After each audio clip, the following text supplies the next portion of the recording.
Magandang hapon po mga ka-viewers. Sa time check po ay alas 5 po. Yan, magulo pa sa bahay. Pasensya na po. Yan, laruan ng apo ko.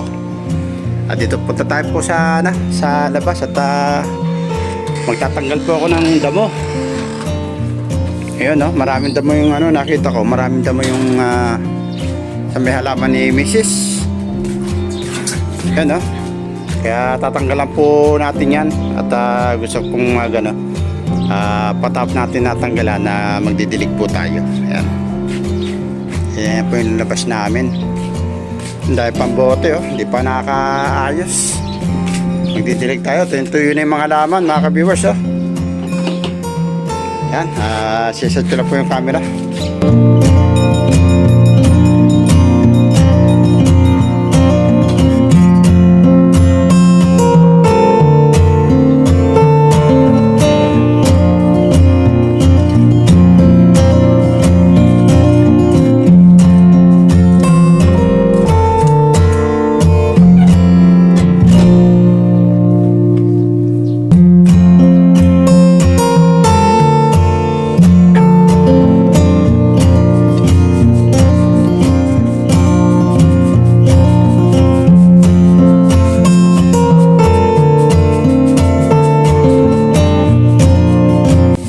Mga ka-viewers, napapagod na ako. Okay na, tanggalan natin ang konting damo. Meron damo na nakuha ko, dami rin dito. Tapong po muna natin mga ka-viewers. Doon natin tatapos sa may tinitipan nila. Yan, yun doon.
Mga ka-viewers. Init.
mga ka-viewers, tapos na tayo mga magdilig. Wala si Mrs. kaya ako na muna nagdilig. Yan, mga halaman niya. Tapos na, ito yung fortune, no? Naninilaw na mga ka-viewers. Ito mga ka-viewers, hindi ko diniligan, gawa ng mga cactus naman yan. Yan. Yan, at hanggang dito lang po mga ka-viewers. Maraming salamat po sa pagsama po sa akin sa pagdidilig ng halaman ni Mrs. Wala po siya eh. Kaya ako na po nagdilig. Nawa po kasi ako, natutuyo na. Yan, to all my subscriber po and to all my viewers, shoutout po sa inyo lahat. At maraming salamat po muli sa pagsama. God bless po.